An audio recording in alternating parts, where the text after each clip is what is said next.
Hi everyone, welcome back to study IQ channel. आज हम बात करेंगे इंडिया के ब्लू रेवोल्यूशन के बारे में। क्या है इंडिया का ब्लू रेवोल्यूशन और इसी से associated MPAs which are marine protected areas. क्या है मरीन प्रोटेक्टेड एरिया, क्यों हमको ज़्यादा से ज़्यादा मरीन प्रोटेक्टेड एरिया चाहिए। See this topic is very important. अगर हम GS3 पर्टिकुलरली हम टॉपिक वाइज में बात करूँ, अगर आप यूपीएससी के लिए बात कर रहे हैं तो GS3 में ये टॉपिक बहुत ही ज़्यादा इंपॉर्टेंट है। मरीन प्रोटेक्टेड एरिया एक one of the most top areas हैं। हम लोग अगर हम प्रोटेक्टेड एरियाज के बारे में, इकोलॉजी प्रोटेक्शन के बारे में बात कर रहे हैं तो so this complete topic is very important to understand कि मरीन प्रोटेक्टेड एरियाज क्या होते हैं, क्यों उनको ज़्यादा एरिया कवर करने की ज़रूरत है और इंडिया का ब्लू रेवोल्यूशन क्या है।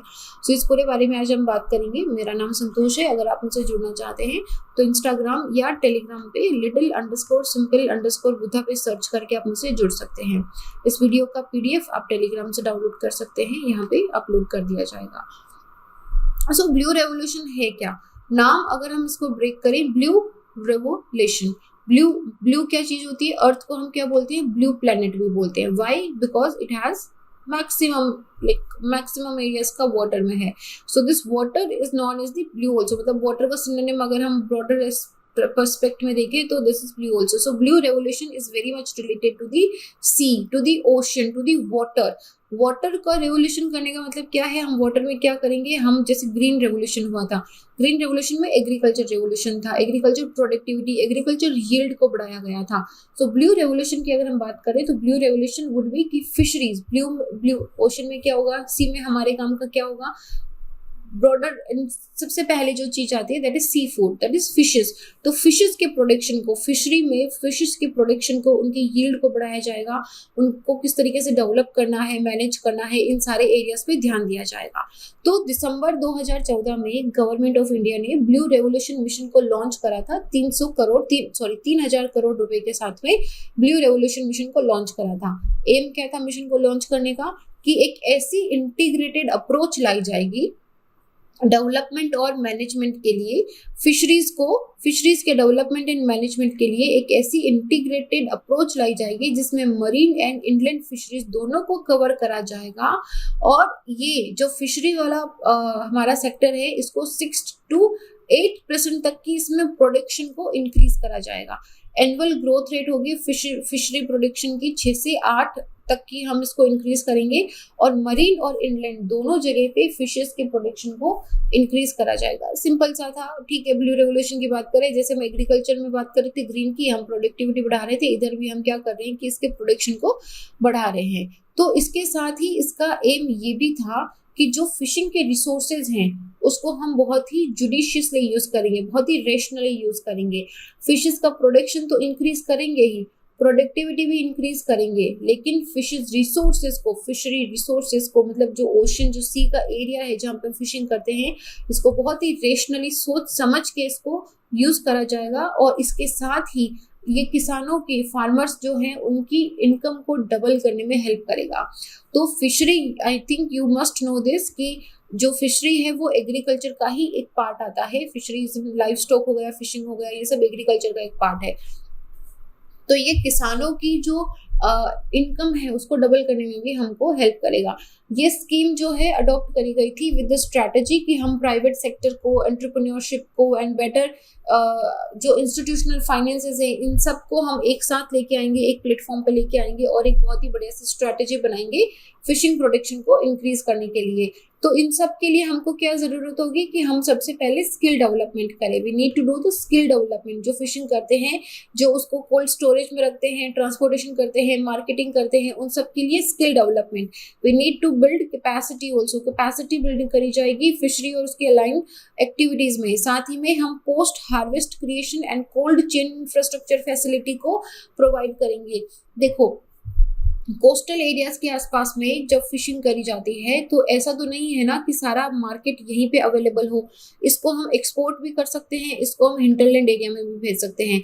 लेकिन फिशरी और फिश एक ऐसा प्रोडक्ट है जो बहुत लंबे टाइम तक आप उसको फ्रेश नहीं रख सकते हो। उसको फ्रेश रखने के लिए आपको कोल्ड स्टोरेज चाहिए होता है।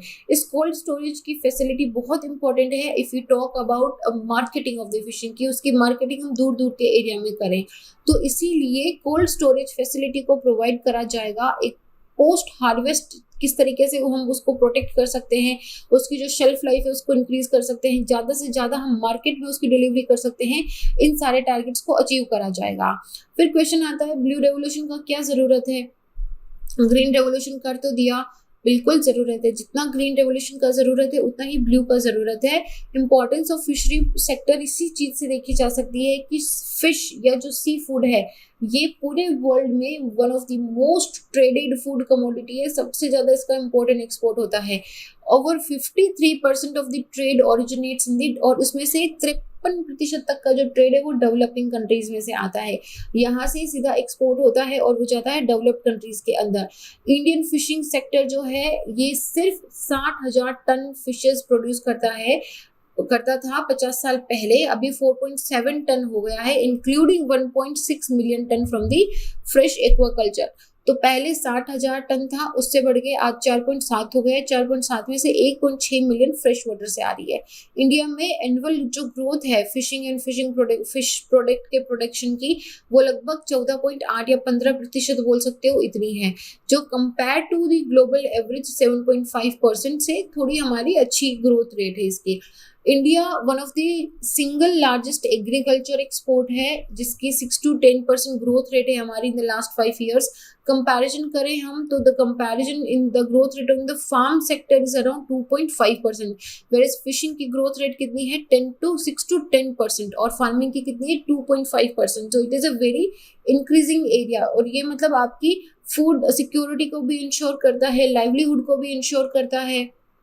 तो फिशिंग प्राइमरी लाइवलीहुड है इंडिया में बहुत सारी कोस्टल कम्युनिटीज में, और इंडिया वर्ल्ड का सेकंड लार्जेस्ट फिश प्रोड्यूसर्स भी हैं, जहां पे हम एक्सपोर्ट करते हैं मोर देन 47,000 करोड़ रुपीस तक की फिशेस को हम एक्सपोर्ट करते हैं।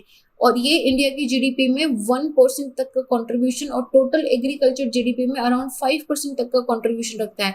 सो ये इंपॉर्टेंट डेटा है, इसको देखो याद रखोगे, एग्जाम में लिखोगे तो अलग से इंप्रेशन बनेगा कि फिशिंग एंड एक्वाकल्चर जो है ये लगभग 1% ऑफ जीडीपी है world India's GDP and 5% of the agriculture GDP के अंदर इसको कंट्रीब्यूट करता है। So this is a good data to remember. अब बात करते हैं मरीन प्रोटेक्शन एरिया की। ब्लू रेवोल्यूशन का मरीन प्रोटेक्शन एरियाज के साथ क्या लिंक है? ऑल्दो वर्ल्ड में सिर्फ 7% तक का जो ओशियन का एरिया है उसको मरीन प्रोटेक्टेड एरिया में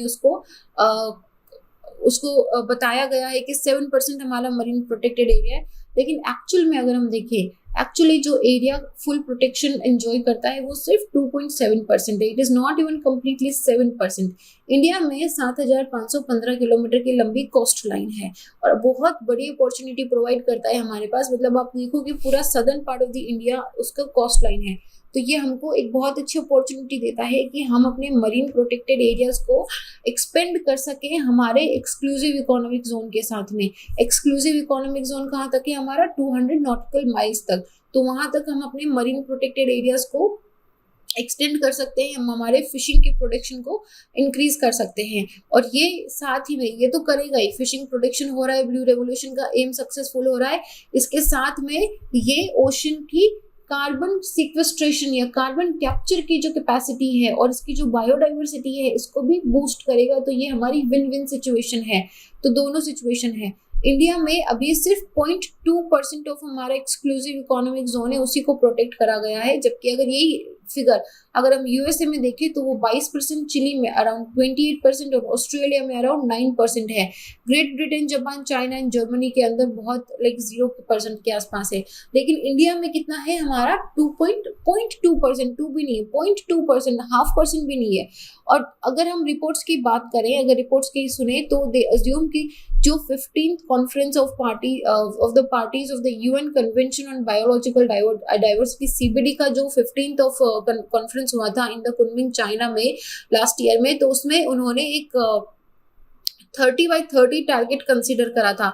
ये प्रीलिम्स के लिए बहुत अच्छा क्वेश्चन बनता है, 30/30 टारगेट क्या है। तो इसमें इन्होंने क्या डिसाइड करा कि 30% ऑफ द लैंड एरिया और ओशन एरिया, चाहे वो जमीन का हो चाहे ओशन का हो, टोटल 30% एरिया को हम प्रोटेक्ट करेंगे 2030 तक। 30/30 मतलब 30% area in the by the 2030। तो बहुत ही सिंपल था और ये किसमें था? सीवीडी, यूएन की सीवीडी कॉन्फ्रेंस के अंदर 2000 अभी लास्ट ईयर के अंदर ही हमने इसको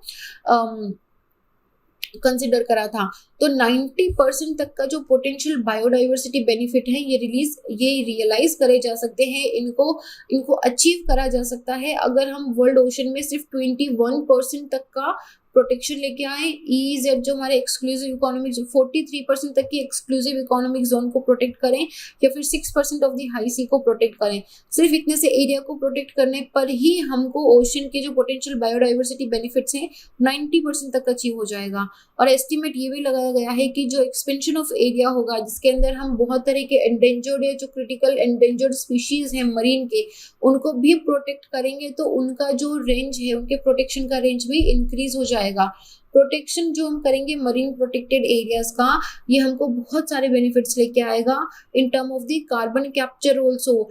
क्योंकि अदरवाइज देखो, डीप सी ट्रॉलिंग एक ऐसी टेक्निक होती है जिसके अंदर जो बोट्स होती हैं, जो फिशिंग बोट्स होती हैं, उनमें बहुत नीचे तक फिशिंग नेट को ले जाके जो बिल्कुल ओशन फ्लोर की जो जमीन है वहां तक उसको ले जाके फिशिंग करी जाती है। इसकी वजह से क्या होता है, वो ओशन फ्लोर की जो जमीन होती है या जो ओशन फ्लोर होता है जैसे उसको वो डिस्टर्ब कर देता है। डिस्टर्ब करने से जो वहाँ पे कार्बन कैप्चर होता है वो रिलीज होना स्टार्ट हो जाता है। सो ये क्या हो रहा है कि ग्रीन हाउस गैसेस के इमिशन को इंक्रीज करता है। डीप सी ट्रॉलिंग मरीन या एक्वेटिक लाइफ के लिए तो अच्छा नहीं है, साथ में ये एनवायरनमेंट के लिए भी अच्छा नहीं है। It is very dangerous.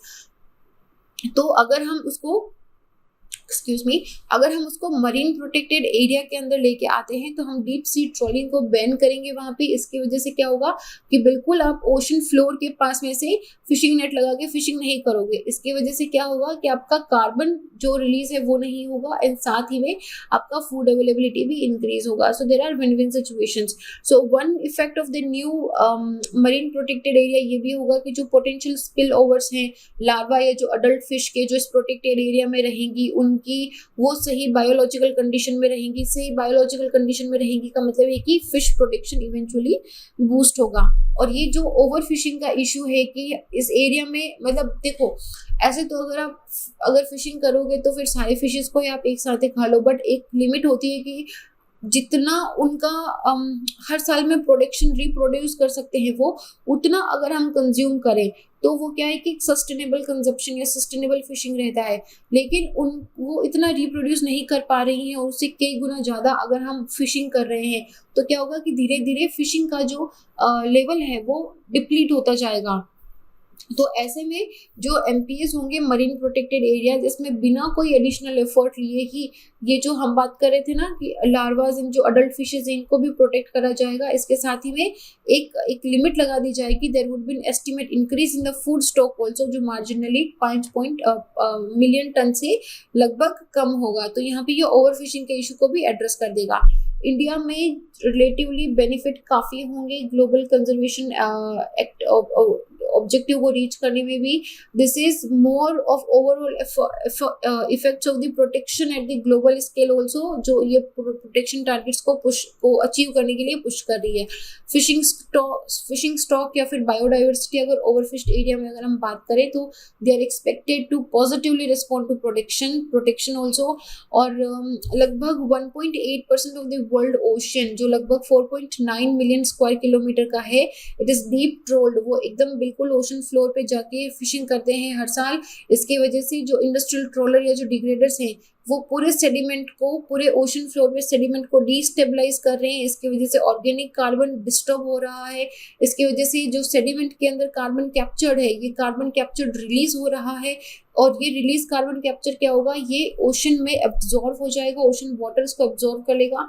इसकी वजह से इसमें एसिडिफिकेशन इंक्रीज हो रहा है और एसिडिफिकेशन इंक्रीज होने का मतलब है कि बहुत सारे जो एक्वेटिक एनिमल्स एंड प्लांट्स हैं, मरीन लाइफ है, उसको वैसे ही नुकसान पहुंच रहा है ये। तो इंडिया में बॉटम सी ट्रॉलिंग जो है ये हर साल लगभग 28,83,000 टन CO2 इमिशन, ये डेटा याद रखने की ज़रूरत नहीं है, मैं आपको सिर्फ एक कंपैरिजन के लिए बता रही हूँ कि इंडिया में हर साल डीप सी ट्रॉलिंग की वजह से इतना CO2 रिलीज होता है। और अगर इसका हम कंपैरिजन करें चाइना या ब्रिटेन से तो चाइना का तो डेटा मतलब अभी इसको पढ़ने में भी मुझे इकाई दाई सैकड़ा करना पड़ेगा, इतना बड़ा डेटा है इसका। तो ये अगर हम एमपीएस क्रिएट करते हैं तो लार्ज स्केल पे जो ये डीप सी ट्रोलिंग की वजह से डिग्रेडेशन हो रहा है या जो कार्बन लेडेन सेडिमेंट्स डिस्टर्ब हो रहे हैं, ये वाला रिड्यूस हो जाएगा, यहाँ पे ये कंट्रोल हो जाएगा। तो एमपीज ना सिर्फ आपकी बायोडाइवर्सिटी को प्रोटेक्ट करने में हेल्प करेंगे, बल्कि आपका फिशिंग का प्रोडक्शन बूस्ट करेंगे और कार्बन कैप्चर के टारगेट्स में भी हेल्प करेंगे। सो दिस इज अबाउट कि क्या है ब्लू रेवोल्यूशन एंड क्यों हमको मरीन प्रोटेक्टेड एरियाज की जरूरत है। मोर इम्पोर्टेंटली आप 4-5 चीजें ध्यान रखोगे। सबसे पहले तो इंडिया में फिशिंग का प्रोडक्शन कितना है, इंडिया की क्या रैंक है और इंडिया में कितना उसका जीडीपी में कंट्रीब्यूशन है 1%। फिर हम ध्यान रखेंगे कि मरीन प्रोटेक्टेड एरिया कहाँ है, कहाँ तक होगा, एक्सक्लूसिव इकोनॉमिक जोन की बात करेंगे। फिर हम बात करेंगे कि किस तरीके से ये फिशेस को प्रोटेक्शन देगा, मरीन बायोडाइवर्सिटी को प्रोटेक्शन देगा और डीप सी ट्रोलिंग को कम करेगा, कार्बन कैप्चर को कम, कार्बन रिलीज को कम करेगा, किस तरीके से जो सेडिमेंट्स हैं उनको डिस्टर्ब नहीं करेगा। तो इस तरीके की 4-5 चीजें ध्यान रखनी है हमको जब हम बात करेंगे मरीन प्रोटेक्टेड एरियाज की। Okay cool, so this was it about it. I hope now you guys would remember at least few points out of it and इस वीडियो का पीडीएफ मेरे टेलीग्राम से डाउनलोड कर लेना, आपको यहाँ से मिल जाएगा। and this is it, I'll see you guys in the next video. Till then be happy. जय हिंद।